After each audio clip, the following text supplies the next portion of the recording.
Hey everybody, it's the Morning Brew. I'm your host, Eric Castillo, and as you can tell, you can listen, I'm still alive. As I mentioned last time, because I can't remember when was the last time I recorded and posted, the flu virus took over my home. The infamous H1N1, aka influenza, aka the swine flu, hit the house, and it hit hard. And I am still currently recovering, but I am recovered enough to do a recording. So let's make it quick, let's make it easy, let's make it fun, and let's remember Valentine's Day is coming. You peeps are in trouble. Alright, top of the stories, top of the news. I'm super late on this one, but please forgive me. Of course, disease and stuff. You know.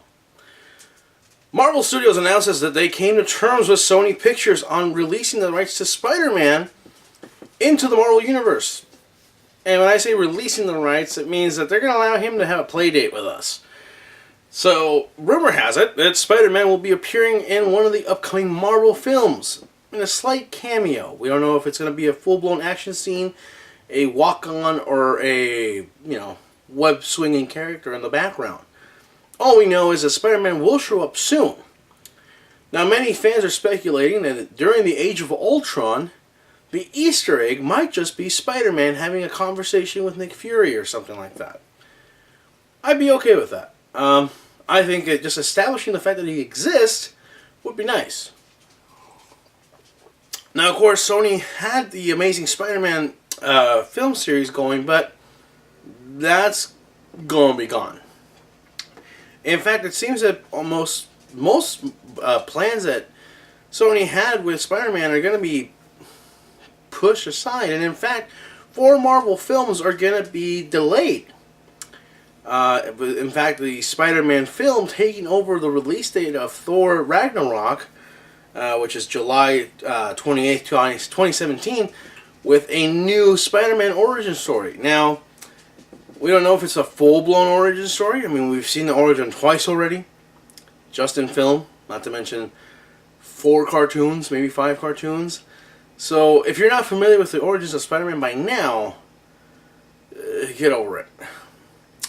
Some speculate that the way they might bring this together is Ultimate Spider-Man from the Ultimates universe coming into the Marvel universe, movieverse, which I can't remember. It's not 616 because that's the main comic book story world. I can't remember what the world designation for the movieverse is, but what does seem promising is the fact that we're getting Spider-Man in the Marvel movieverse, the fact that we're going to have a Civil War with Spider-Man, who played a pivotal role in the story, and of course we don't know if it's going to be Peter Parker or Miles Morales or Ben Reilly, or you pick which Spider-Man. We don't know yet, but I'm looking forward to it. I'm excited, and I'm super late to the bandwagon on this story, and I don't care.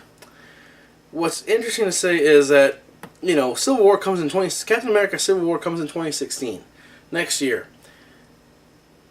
Avengers Age of Ultron is this May. I don't think they'll make us wait till 2016 to see any glimpse of Spider-Man. I think what would be really cool, in my personal opinion, is most of the Marvel films in the coming 2 years till the release of the new Spider-Man film, the Easter eggs somehow make a small story telling us where Spider-Man has been this whole time. 5 minutes here, 5 minutes in the next movie, 5 minutes in the next movie, leading up to the eventual story in the movies. I think that would be cool. Is it too late? Maybe. Could it be done? Web series. They've got Daredevil coming to Netflix. They've got Jessica Jones and all the other guys from the Defenders. Spider-Man was a street-level superhero for the longest time until he became a cosmic superhero. So we could have a potential tie-in there. You also got Agents of S.H.I.E.L.D. So there's plenty of ways that the Marvel Movieverse and Sony can work this character into our current structure and make it work. Of course, all this comes after the great Sony hack of 2014 in November. Which leads to my next story / side note, that former Sony Pictures co-chair Amy Pascal has admitted that she was terminated from her position in Sony. Now, she's had some blunt words to say that some of the celebrities like Angelina Jolie and such are a bunch of, and I quote, bottomless pits of need. Yeah. A lot of what she claims the reasons that she was terminated was because of the hack and how she was basically blamed for the whole thing. Although, unfortunately for her, it has also a lot to do with how a lot of the emails that the hackers revealed showed her very unpolitically correct side of her. Making racially charged jokes about the president and what kind of films he likes to enjoy, like 12 Years a Slave, and so on. And I don't know, when you start calling your bread and butter, your celebrities, bottomless pits of need, let's face it, you're a producer.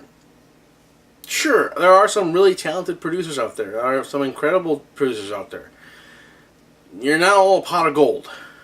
And quite frankly, yes, she had a lot to do with the renaissance that we see now for 007 and the James Bond films and all together. Although James Bond purists don't like them as much, they still perform pretty well.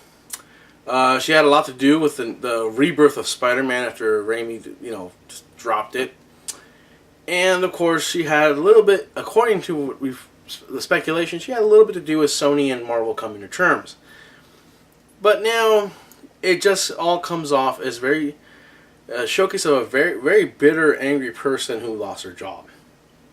And I understand, but I don't feel too bad for her. She's a multi-millionaire, billionaire probably. You don't run Sony Pictures on minimum wage. You leave that to the guys who work at the bottom. So with that, bottomless pits of need out there. I'm still a fan, and yeah, you don't pee off the talent. You just don't. And I think she said the wrong things at the wrong time, and she got Wizard of Oz here.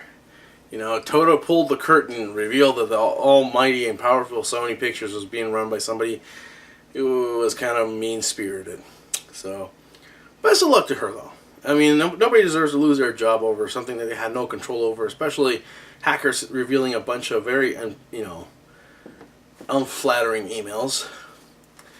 But things happen, and they happen for a reason. I wish her the best of luck, and hopefully somewhere in her position, I'm pretty damn sure she'll land on her feet. She'll probably write a book, and she'll probably move on to a different company, and we'll see what happens from there. Last but not least in the news, the greatest tragedy has happened. Hasbro, who holds the current toy license for Star Wars related toys, most of them, has done something unspeakable. They've made a hybrid toy, a mashup, a mashable.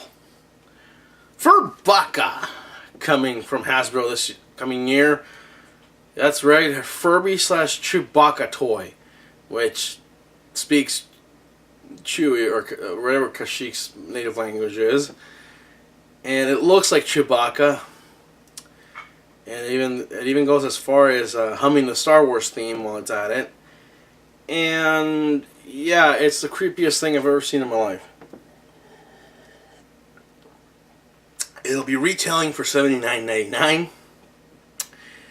And I don't know. This is one of those things where I've always hated Furbies.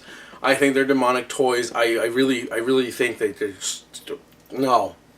They made a comeback in 2012 with bringing up the brown back with LCD eyes and all this other weird stuff, and now it has app compatibility where they give birth to furlings, where they lay eggs to the apps, giving birth to furlings, which will look like more characters from Star Wars like Han Solo and Luke and Leia.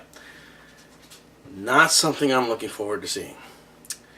The other part is, if you're interested in them, there's an Apple and Android app, and apparently you give it commands and it will respond to commands in the app. So if you tell it to give it a shower, the damn thing will make noises like it's getting a shower or a bath and stuff. So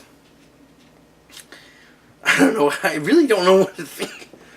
Oh, I get sick for about 2 weeks, and Sony lets go of Spider-Man rights enough to make a picture but still get paid. And Hasbro takes Chewbacca and bastardizes it with a Furby.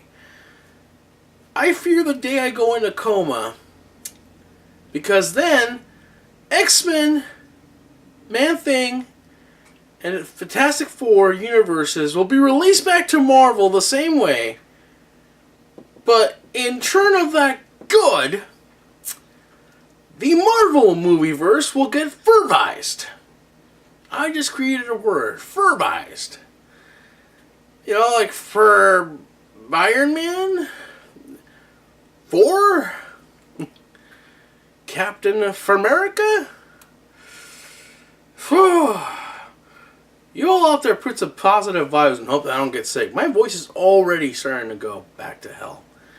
I don't know if I'll record tomorrow for sure, but I'm going to try. That's it for today for the news. Do yourself a favor, check out our Facebook page, because I'll be reposting an old article I wrote last year for Valentine's Day before this show actually started airing. It'll be tips and tricks for geeks in love kind of thing. Romantic advice, ideas that you can have with you and your significant other, and so on and so forth. So, till next time, thank you for tuning in. Please like, share, and subscribe, and thank you for tuning in. I always appreciate anybody who watches. And if you get a chance to comment, please do. Comments are starting to get pretty fun, and I would like to see more people interact if possible. So, till next time, please, have a great week. Have a great Valentine's Day if you celebrate it. And as always, do yourself a favor. Enjoy your brew.